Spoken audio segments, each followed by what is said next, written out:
Hi everyone, this is Parul, your faculty of reasoning. Welcome to Puzzle Pro. कैसे हैं आप सभी? I hope बिल्कुल ठीक होंगे आप सब और अपनी तैयारी में लगे हुए होंगे। आप सभी के एग्जामिनेशन बहुत ज़्यादा नज़दीक आ चुके हैं। अगस्त में आप सभी का एग्जाम है। अभी कैसी चल रही है सभी की तैयारी? बढ़िया चल रही है ना? जोर शोर से सभी आप लगे हुए होंगे। चलो, तो अभी आज हम लोग क्या करने वाले हैं? आज मिनिमोक 9 सॉल्व करेंगे। जनरली आपका जो क्लास होता है वो लाइव क्लास होता है। अभी आज लाइव क्लास नहीं हो पाएगा बिकॉज ऑफ कुछ इश्यूज, तो इसीलिए मैंने सोचा कि आपका एक सीरीज स्टार्ट किया है तो उसको चलते रहने देना चाहिए। ये नहीं कि अगर कुछ इशू है तो लाइव नहीं हो पाएगा, बट मैं सोच रही हूँ कि चलो सेशन को रिकॉर्ड करके और आपको साथ में पीडीएफ दे दी जाएगी। ठीक है, जब ये सेशन आएगा, ठीक है, अपलोड होगा तो उसके साथ में आपको टेलीग्राम चैनल पर इसकी पीडीएफ भी दे दूंगी। आप वहां से इसको इजीली कर सकते हो। ठीक है, बहुत ही इंपॉर्टेंट क्वेश्चंस है, एग्जैक्टली द सेम लेवल। अभी कल के सेशन में क्या हुआ था? एक क्वेश्चन था जो बिल्कुल एग्जाम के लेवल का क्वेश्चन था और एक क्वेश्चन था जो थोड़ा सा डिफिकल्ट क्वेश्चन था। यानी कि आप उसको कह सकते हो कि हम उसको प्रीलिम के पेपर में, क्लर्क प्रीलिम्स के पेपर में नहीं एक्सपेक्ट कर सकते, और इनफैक्ट पीओ प्रीलिम्स में भी वो क्वेश्चन जो है नहीं आएगा। क्लर्क मींस लेवल का क्वेश्चन यू कैन से, या फिर एसबीआई पीओ प्रीलिम्स में आ सकता है। तो जैसे ही वो क्वेश्चन आया तो काफी सारे स्टूडेंट्स घबरा गए क्वेश्चन को देख के। तो मैं ये नहीं चाहती हूँ बिल्कुल भी कि आप जब भी कोई क्वेश्चन सामने आता है, थोड़ा सा कुछ अटपटा लगता है, आप लोग ऐसे हाथ खड़े कर देते हो कि नहीं ये नहीं बनेगा, ये हमारे बस का नहीं है।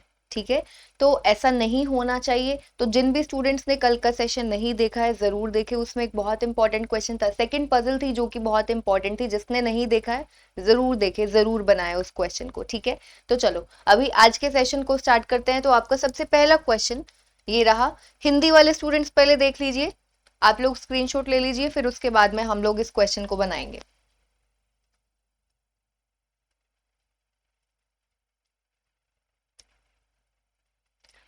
चलो, तो ये है आपके सामने क्वेश्चन। क्या कहता है क्वेश्चन में?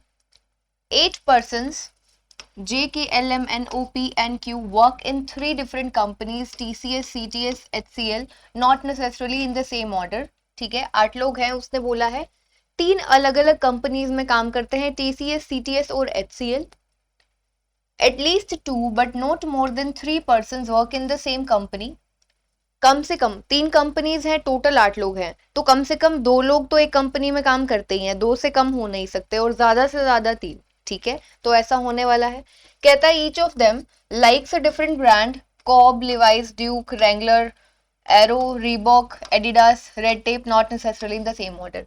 8 लोग हैं, अलग अलग कंपनीज में काम करते हैं, उन सभी को अलग अलग ब्रांड्स पसंद है। ठीक है, उसने ये भी दिया एक, यानी कि एक्स्ट्रा वेरिएबल उसने यहाँ पर ऐड कर दिया है। अब the one who works in HCL does not like Reebok, हम लोग पहले ये नोट करते हैं, TCS CTS, TCS CTS और कौन सी कंपनी है हमारी? HCL।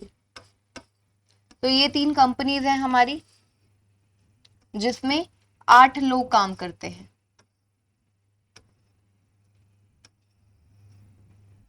अब कहता है the one who works in HCL does not like Reebok, जो पर्सन HCL कंपनी में काम करता है, जो पर्सन HCL कंपनी में काम करता है उसे रीबॉक ब्रांड नहीं पसंद। यानी कि कोई भी ऐसा पर्सन HCL में नहीं आएगा जिसको रीबॉक पसंद होगा। यहाँ पर हम नेगेटिव इंफॉर्मेशन नोट कर लेते हैं। ठीक है, आगे कहता है L does not like Adidas, L को एडिडास पसंद नहीं है, एल को एडिडास पसंद नहीं है। के likes Wrangler but does not work in CTS, के CTS में काम नहीं करता है, और के को पसंद कौन सा ब्रांड है? ये। चलो आगे, none of those who work in HCL likes red Tape, जो भी पर्सन HCL में काम करता है उसको रेड टेप, रीबॉक भी नहीं पसंद और रेड टेप ब्रांड भी नहीं पसंद है। ठीक है, जो पर्सन HCL कंपनी में काम करता है ना तो उसको रीबॉक पसंद होगा, ना ही उसको रेड टेप ब्रांड पसंद होगा। चलो, पी लाइक्स लिवाइस, पी को क्या पसंद है? पी को लिवाइस पसंद है। M works in TCS and likes Cobb, M TCS में काम करता है और उसको कौन सा ब्रांड पसंद है? उसको कॉब पसंद है। There is only one person who works in the same company with M and he likes Duke. कहता है सिर्फ एक ही पर्सन है, सिर्फ एक पर्सन है who works in same company with M, M के साथ में काम करने वाला सिर्फ एक ही पर्सन है, और उसको क्या पसंद है, कौन सा ब्रांड पसंद है, ये नोट कर लिया। तो अब हमें ये पता चल गया टीसीएस में सिर्फ और सिर्फ 2 लोग हैं, टोटल कितने हैं, 8 लोग हैं, टोटल 8 लोग हैं, तो यानी कि सीटीएस में और एचसीएल दोनों में ही 3-3 पर्सन होने वाले हैं, ये चीज समझ में आ गई। कहता है Q likes red tape, Q को रेड टेप पसंद है, क्यू को रेड टेप पसंद है, दैट मीन्स व्हाट, क्यू को रेड टेप पसंद है। अब रेड टेप यहाँ तो है नहीं, एचसीएल में आएगा नहीं, तो यानी कि सीटीएस में आएगा, सीटीएस में आएगा रेड टेप, यहाँ पर आएगा, क्योंकि ऊपर जो 2 पर्सन हैं उन दोनों के ब्रांड्स यहाँ पर ऑलरेडी आ चुके हैं। अब एक और चीज देखो, के ने यहाँ पर नहीं आना, तो डेफिनेटली के यहाँ आएगा, के को रैंगलर ब्रांड पसंद है, क्योंकि के ने यहाँ आना नहीं, और ये यहाँ पर आ जाएगा, क्योंकि ऊपर डब्ल्यू एम है और ड्यूक ब्रांड ऑलरेडी है, तो रैंगलर वहां जा नहीं सकता। N does not like Duke and works in the same company with Q, N does not like Duke, N को ड्यूक ब्रांड नहीं पसंद है, और वो कौन सी company, works in the same company with Q, Q के साथ में काम करता है सेम कंपनी में। N does not like Duke, N को ड्यूक पसंद नहीं है, और works in the same company with Q, यानी कि जिस कंपनी में क्यू काम करता है उस कंपनी में एन काम करता है, जिस कंपनी में क्यू काम करता है, ठीक है। तो यानी कि क्यू और एन दोनों क्या है, साथ में आने वाले हैं, हमें पहले ये समझ में आया। J and L both work in HCL, J और एल दोनों ही एचसीएल में है, तो जे और एल दोनों पर्सन आएंगे एचसीएल में, ये आ गया। तो यानी कि अब क्यू और एन दोनों सीटीएस में आने वाले हैं, क्यू और एन, ठीक है, दोनों ही सीटीएस में आने वाले हैं। अब एक और चीज देखो, पी को क्या पसंद है, लिवाइस पसंद है, पी को लिवाइस पसंद है, ऊपर तो ऑलरेडी 2 ब्रांड्स आ चुके हैं, यहाँ पर 3 पर्सन ने आना है, एचसीएल में 3 पर्सन आ गए, के, जे और एल। अब पी लिवाइस यानी कि यहाँ पर जाने वाला है, पी लिवाइस यहाँ पर जाने वाला है, और क्यू और एन दोनों एक कंपनी में काम करते, दैट मीन सीटीएस में काम करते होंगे, क्यू और एन दोनों ही क्यू और एन जो है सीटीएस में काम करते होंगे। चलो अब आगे देखते हैं, और उनमें से एक को रेड टेप पसंद होगा, आगे देखते हैं। The one who likes Adidas does not work in CTS, CTS में नहीं है जिसको क्या पसंद है, एडिडास पसंद है, सीटीएस में उसने क्या बोला, the one who likes Adidas does not work in CTS. अब एडिडास यहाँ के लिए हो गया है कैंसिल, एडिडास, ठीक है। तो यानी कि अब एडिडास कहाँ पर आएगा, यहाँ पर एचसीएल में आएगा, एचसीएल में आएगा जिस पर्सन को एडिडास ब्रांड पसंद होगा। तो एल को एडिडास पसंद नहीं है, यानी कि जे को एडिडास पसंद है, जे को एडिडास पसंद है। अब इसके अलावा और क्या रह गया है हमारा, क्यू और एन, क्यू और एन, ठीक है, क्यू और एन बचता है। तो देखते हैं यहाँ पर हमारा एल का एडिडास कैंसिल, के का रैंगलर आ चुका है, पी लिवाइस आ चुका है। देखते हैं यहाँ पर the one who works in HCL does not like Reebok, ये हो गया, L does not like Adidas, K likes this but does not work in CTS. None of the one who works in HCL likes red tape, ये भी हो गया है, P likes Levi's, M works in TCS and likes Cobb. There is only one person who works in the same company with them and he likes you. Q likes red tape. Q को red tape पसंद है, ये हमने note नहीं किया, Q को red tape पसंद है, Q likes red tape, तो Q यहाँ पर Q को red tape पसंद है, ये हमने मिस कर दिया था यहाँ पर, ठीक है। चलो अब हमें पता चल गया Q को red tape पसंद है, तो N यहाँ पर आ जाएगा, N यहाँ पर आ जाएगा। अब जरा देखो, रीबॉक कैंसल्ड है ना, एचसीएल में किसी भी पर्सन के पास रीबॉक नहीं होगा, तो एन को रीबॉक पसंद होगा, एन को रीबॉक पसंद होगा। अब M D Q P N K J L, कौन सा पर्सन बचता है वहां पर, जरा देखो, J K L M N O P Q, J K L M N ओ बचता है। ओ को कौन सा ब्रांड पसंद है, ओ को पसंद है ड्यूक ब्रांड, ओ को कौन सा ब्रांड पसंद है, ड्यूक ब्रांड पसंद है। तो यहाँ पर क्वेश्चन जो है कंप्लीटेड है, जो भी ब्रांड एक बचता होगा वो एल के पास आ जाएगा। कौन सा बचता है, एरो का ब्रांड बचता है ना, हाँ ये बचता है, तो एल को एरो। चलो now the question is completed. I don't think कि इस क्वेश्चन में किसी भी स्टूडेंट को डाउट होगा, ठीक है, किसी को भी डाउट नहीं होना चाहिए। अब इसके नेक्स्ट क्वेश्चंस करते हैं हम लोग। विच of the following brands does L like, L को कौन सा ब्रांड पसंद है, एल को एरो ब्रांड पसंद है, एल को एरो ब्रांड पसंद है, तो यहाँ पर बी ऑप्शन करेक्ट हो जाएगा। नेक्स्ट देखो, who among the following likes Duke, Duke किसको पसंद है, ड्यूक किसको पसंद है, ड्यूक पसंद है ओ को,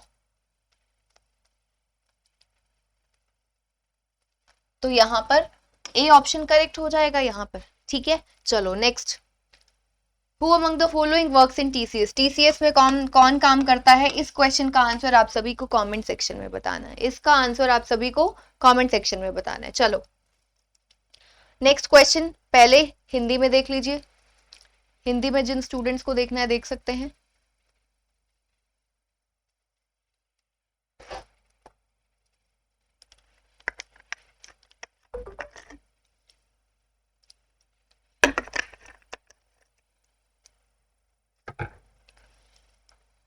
चलो देखो क्या कहता है, 8 persons Bhushan, Ranjan, Kunal, Mahesh, Ajay, Ranjit, Sujay and Manjesh have their birthdays either on 13th or 15th of 4 different months, March, April, May and June, not necessarily in the same order। 8 लोग हैं, उनके birthdays हैं, 2 dates दी गई हैं 13 और 15 और 4 महीने दिए गए हैं मार्च अप्रैल,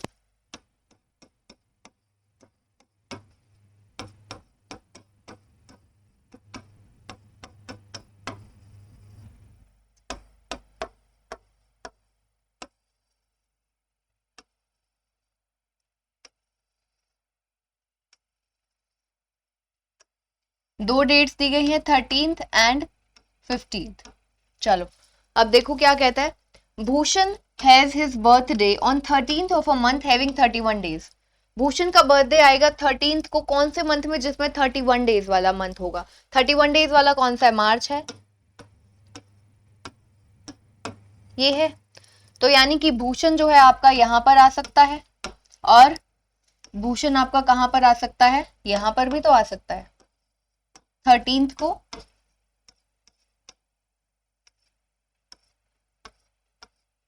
चलो आगे देखो, there is only 1 person having birthday before Ranjan, Ranjan से पहले सिर्फ एक ही पर्सन का बर्थडे है, रंजन से पहले सिर्फ एक ही पर्सन का, यानी कि रंजन यहां पर आएगी और इस केस में रंजन यहां पर, रंजन से पहले सिर्फ एक पर्सन का, रंजन से पहले सिर्फ एक पर्सन का। The number of persons between Bhushan and Ranjan is 1 less than the number of person between Ranjan and Manjesh. कहता है रंजन और भूषण के बीच में जितने नंबर ऑफ पर्सन है ना, वो कितने हैं, एक कम है, किससे कम है, एक कम है, रंजन और मंजेश के बीच में जितने हैं ना उससे एक कम है, यानी कि रंजन और मंजेश के बीच में कितने होंगे, जस्ट हमको क्या करना पड़ेगा, 1 ऐड करना पड़ेगा ना। देखो उसने क्या बोला है, number of person between Bhushan and Ranjan, Bhushan और रंजन के बीच में जितने नंबर ऑफ पर्सन है ना वो कितने हैं, एक कम है, एक कम है जितने रंजन और मंजेश के बीच में है। तो यानी कि रंजन और मंजेश के बीच में x+1 होंगे, तभी इसमें x होंगे, ये जस्ट समझाने के लिए किया है, तो आप समझ जाए कि रंजन और मंजेश के बीच में हमको 1 ऐड कर देना है। तो भूषण और रंजन के बीच में एक भी पर्सन नहीं है, तो यानी कि रंजन और मंजेश के बीच में एक पर्सन आएगा, यहां पर आ गया आपका मंजेश। रंजन और भूषण के बीच में कितने लोग हैं, 2 लोग हैं, तो रंजन और मंजेश के बीच में कितने हो जाएंगे, 3, तो 1 2 3, ये आ गया आपका यहां पर मंजेश। आगे कहता है Kunal and Mahesh have their birthdays in the same month having 30 days. Kunal और महेश का बर्थडे है सेम मंथ में है, दोनों का 30 डेज वाले मंथ में। तो अगर हम इस केस की बात करते हैं 30 डेज वाला मंथ ये है, यानी कि यहां पर आ जाएंगे आपके कुणाल और महेश। अब ये नहीं पता पहले किसका है, तो हमें ये पता है कुणाल और महेश यहां पर आ सकते हैं, महेश कुणाल हो, कुणाल महेश हो। अब यहां पर तो हमारे पास 2 केसेस बनते हैं, यहाँ अप्रैल के मंथ में भी, जून के मंथ में भी आ सकते हैं। कहता है Ranjit birthday is after Sujay's, Ranjit का बर्थडे है सुजय के बाद में। There are only 3 persons who have birthdays between Ranjan and Ajay, Ranjan और अजय के बीच में 3 persons है, तो रंजन 1 2 3 के गैप के बाद में अजय यहाँ पर आ जाएगा, और यहाँ पर रंजन के बाद में अजय यहाँ पर आना चाहिए, यानी कि ये वाला केस हो गया हमारा गलत। The correct one is this, ये है आपका अजय। आगे तो कुणाल और महेश यहां पर आने हैं। देखो Kunal has his birthday before Mahesh, Kunal का बर्थडे है महेश से पहले, तो और उसने एक लाइन बोली थी यहां पर, देखो रंजीत का बर्थडे है आफ्टर सुजय, सुजय के बाद में, सुजय के बाद में रंजीत का बर्थडे है। So now the question is completed. Question जो है पूरा का पूरा हो चुका है। अब वो आपसे कुछ भी पूछे आप इजीली बता सकते हो कि क्या आंसर आएगा। आसान था, बिल्कुल ऐसे ही क्वेश्चंस, ट्रस्ट मी, ऐसे ही क्वेश्चंस आपके पेपर में पूछे जाते हैं। बहुत ज्यादा हाई लेवल, मॉडरेट लेवल की क्वेश्चंस भी नहीं पूछे जाते हैं क्लर्क प्रीलिम्स के पेपर में। ठीक है, तो आपका जो पेपर में क्वेश्चंस आने वाले हैं वो एक्चुअली ऐसे ही लेवल के आने वाले हैं। अब क्वेश्चन देख के लगा ना कि हाँ आसान है, ये तो सभी से हो जाएगा, सबको आता होगा, ये सबसे हो जाएगा, सभी से हो जाएगा, बट आपको इसको जल्दी से जल्दी बनाना है, जल्दी से जल्दी बनाना है। इसीलिए कैसे बना पाओगे, जब आप प्रैक्टिस करोगे, बहुत सारी प्रैक्टिस करोगे, प्लस टाइमर के साथ में प्रैक्टिस करोगे। तो चलो नेक्स्ट देखो, क्वेश्चन देखो, how many persons have birthdays between Sujay और रंजीत, के बीच में कितने लोगों का बर्थडे है, सुजय और रंजीत। तो सुजय यहां पर है, रंजीत यहां पर है, सुजय और रंजीत के बीच में एक पर्सन आया, ये मंजेश एक पर्सन, तो यहां पर 1। Next, who among the following has his birthday on 15th May, 15th मई को किसका बर्थडे है, 15th मई को किसका बर्थडे है, 15th ऑफ मई को अजय का बर्थडे है। तो जिस ऑप्शन में आपको अजय मिलेगा वो है करेक्ट आंसर। ठीक है, चलो नेक्स्ट हम लोग करते हैं क्वेश्चन को। सो नेक्स्ट क्वेश्चन है आप सभी के सामने, ये रहा स्क्रीन पर। ये जो क्वेश्चन है ना ये क्वेश्चन एक छोटा सा ऐसा टाइप है, थोड़ा सा आप ये कह सकते हो लेटेस्ट पैटर्न का क्वेश्चन है, जो आजकल पूछा जाता है। ठीक है, जो आजकल पूछा जाता है। सो बहुत ही अच्छा क्वेश्चन है। जनरली जो ये वाला क्वेश्चन होता है ना, ये क्या है, इस क्वेश्चन को काफी आसान बनाया गया है। मेंस में इस तरीके के क्वेश्चंस पूछे जाते हैं और उसको बहुत ज्यादा कॉम्प्लिकेट किया जाता है। ये बहुत छोटा सा है, देखो यहाँ पर आपको स्टेप 1, स्टेप 2, स्टेप 3 दिया गया है। ठीक है, स्टेप 1, 2, 3 दिया गया है। जो मेंस में क्वेश्चंस दिए जाते हैं इस तरीके के, उसमें आपको स्टेप्स भी ज्यादा दिए जाते हैं और वो थोड़ा सा कॉम्प्लिकेटेड क्वेश्चन होता है।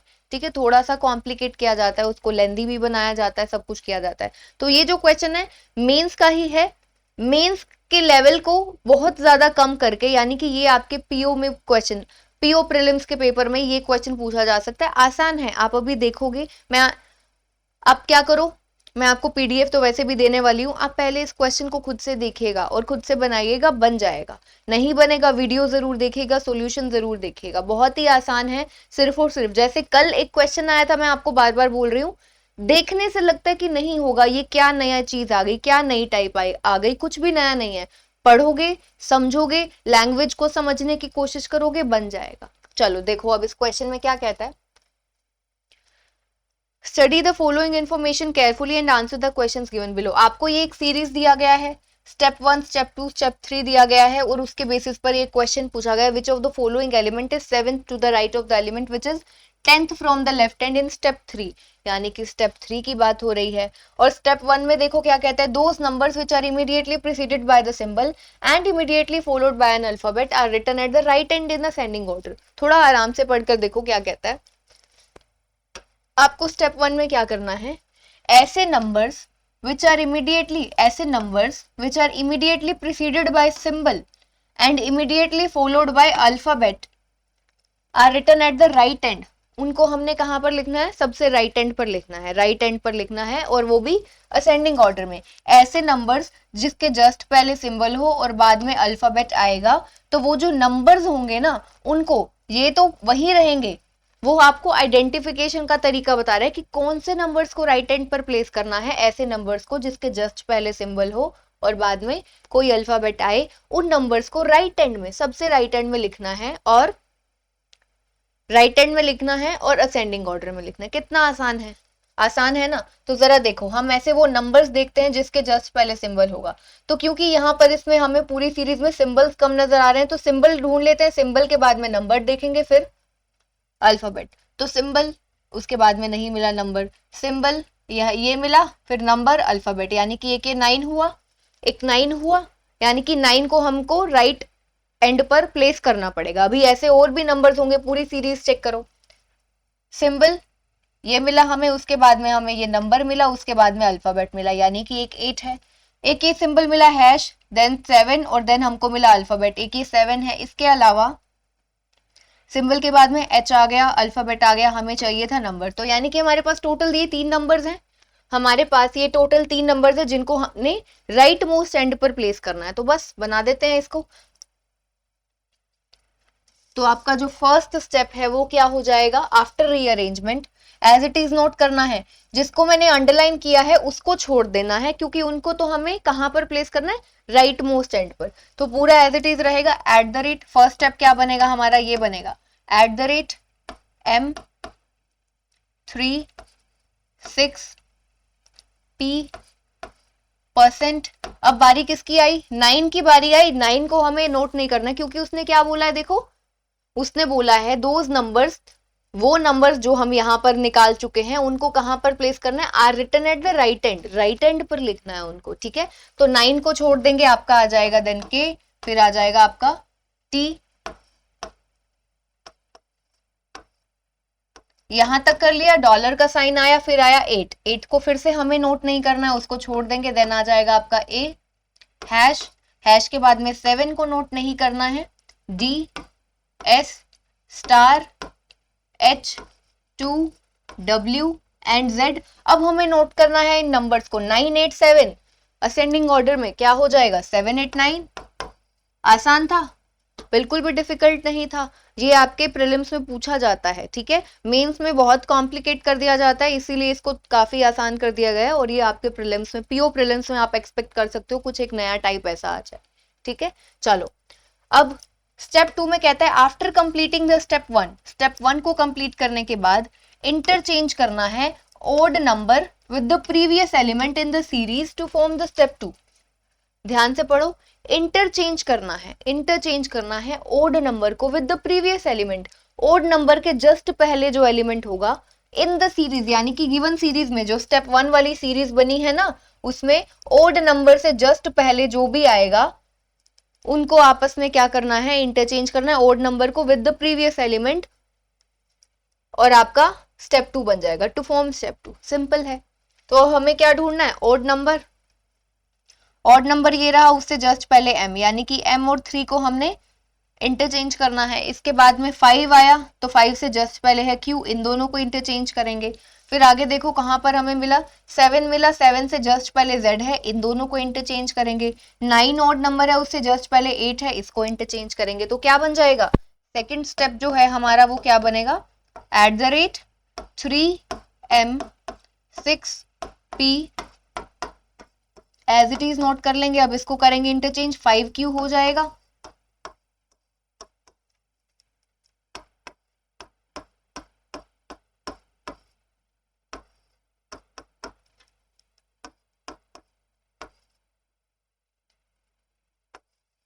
Z और 7 को हम इंटरचेंज करेंगे, 7Z, 8 9 को करेंगे 9 8। ये बन गया हमारा, ठीक है, ये हमारा सेकंड स्टेप बन गया। अब बारी आती है स्टेप 3 की। कहता है after completing the step 2, step 2 बनाने के बाद alphabets which are immediately followed by a symbol, ऐसे alphabets which are immediately followed by a symbol are written between 6th and 7th element from the right end in the alphabetical order from left to right. कहता है step 2 करने के बाद ऐसे alphabets which are immediately followed by a symbol, ऐसे alphabets जिनके just बाद में क्या आएगा, सिंबल आएगा, फॉलोड बाय सिंबल, उनको कहां लिखना है, आर रिटन बिटवीन, उन अल्फाबेट्स को कहां पर लिखना है, between 6th and 7th element from the right end. Right and से जो आपका 6th और 7th एलिमेंट होगा उनके बीच में लिखेंगे हम उन लेटर्स को, किस ऑर्डर में, अल्फाबेटिकल ऑर्डर में, फ्रॉम लेफ्ट टू राइट। समझ गए सभी, कुछ भी नहीं है। उसने कहा है पहले तो हमें ऐसे अल्फाबेट्स ढूंढने हैं, अल्फाबेट के जस्ट बाद में क्या आए, सिंबल आए। पहले ये चेक करो, थर्ड स्टेप बनाने के लिए पहले ये चेक करो अल्फाबेट के जस्ट बाद में सिंबल आए।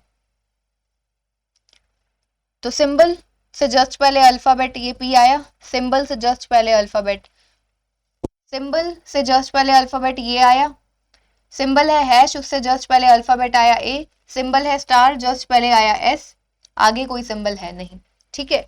तो इन अल्फाबेट्स को अब हमने कहां पर प्लेस करना है, 6th और 7th element, 6th and 7th element के बीच में फ्रॉम द राइट एंड। अब ये राइट एंड है, यहां से 6th एलिमेंट 1 2 3 4 5 6, यानी कि 2 sixth element, H seventh element, इन दोनों के बीच में करना है, H और 2 के बीच में।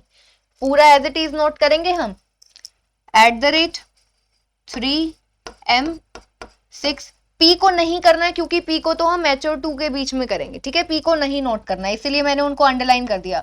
%KT5Q।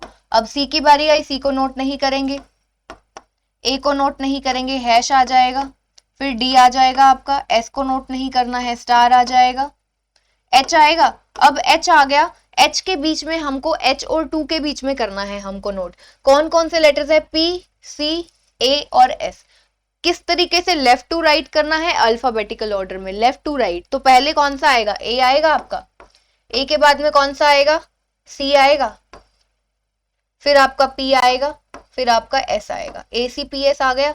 अब इसके बाद में सीधा 2, क्योंकि H और 2 के बीच में हमको उन लेटर्स को नोट करना था अल्फाबेटिकल सीरीज में, फ्रॉम लेफ्ट टू राइट, यहां पर आप देख सकते हो, ठीक है।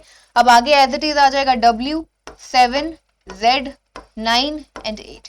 क्वेश्चन कंप्लीटेड है। अब कुछ भी पूछे, उसने क्वेश्चन, पहला क्वेश्चन क्या पूछा है, which of the following element is seventh to the right of the element which is 10th from the left hand in step 3। Step 3 में, यानी कि इस स्टेप में, ये जो स्टेप 3 है, इसमें आपको क्या बताना है, कौन सा एलिमेंट है seventh to the right of element which is 10th from the left. Right left का कॉम्बिनेशन मिला, हम क्या करेंगे, ऐड कर देंगे 7 और 10, 17th एलिमेंट आपको बताना है लेफ्ट हैंड से, यहां से। तो क्या होगा, 1 2 3 4 5 6 7 8 9 10 11 12 13 14 15 16 17। P होगा 17th एलिमेंट, यानी कि आपका जो बी ऑप्शन है वो हो जाएगा करेक्ट, ठीक है। आई होप ये क्वेश्चन सभी को समझ में आया होगा। नेक्स्ट देखो, कहता है which element is 9th to the right of 6th from the left hand after step 2। इस क्वेश्चन का आंसर आप सभी बताएंगे कमेंट सेक्शन में, इस क्वेश्चन का आंसर आप सभी स्टूडेंट्स देंगे। Next, how many symbols are immediately followed and immediately preceded by an alphabet in step 2। How many symbols are immediately, ऐसे कितने सिंबल्स है immediately followed and immediately preceded by alphabet, यानी कि symbol से पहले भी अल्फाबेट, बाद में भी अल्फाबेट आए इन स्टेप 2। स्टेप 2 में बताना है कि ऐसे कितने सिंबल्स है जिनके पहले और बाद में अल्फाबेट आए। चलो चेक करते हैं। स्टेप 2 में बताना है ना आपको, सिंबल के पहले भी अल्फाबेट, बाद में भी अल्फाबेट। तो देखो, सिंबल यहां पर आया, ये वाला सिंबल है एक, P और K के बीच में दोनों अल्फाबेट्स हैं, तो एक तो हुआ ये वाला, ठीक है। और कौन सा सिंबल है जरा चेक करो, एक ये हुआ C और A के बीच में, और एक ये हैश हुआ A और D के बीच में, ये स्टार हुआ S और H के बीच में, और कोई है, और कोई भी नहीं है। तो ये सिंबल है S और H, दो अल्फाबेट्स के बीच में, ये सिंबल है A और D के बीच में, ये सिंबल है C और A के बीच में, ये सिंबल है P और K के बीच में। कितने हो गए, 1 2 3 4, टोटल 4 है, ठीक है। तो कितने सिंबल्स हैं, more than 3, E option correct होगा यहाँ पर, मोर देन 3। आई होप अभी जो ये क्वेश्चन है आप सभी को समझ में आया होगा, किसी को डाउट नहीं होगा इसमें, ठीक है।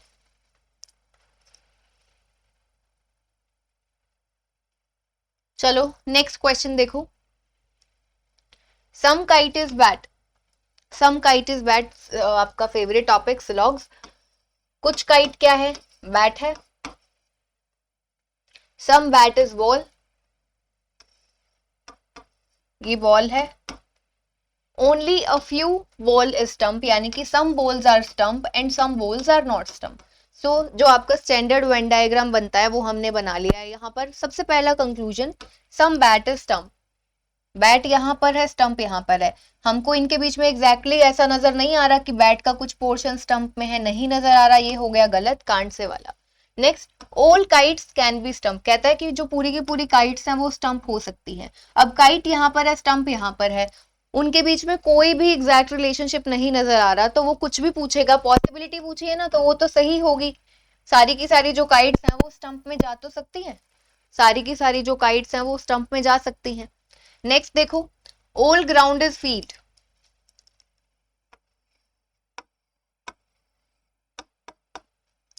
All ground is field, know field is golf.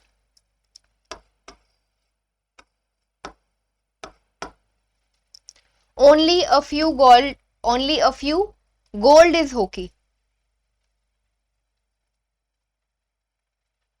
यहां पर गोल्ड नहीं आएगा, गोल्फ आएगा, मिस्टेक हो गया, only a few golf is hockey, तो यानी कि some golf is hockey and some golf is not hockey, ये दिया गया है आप, ठीक है।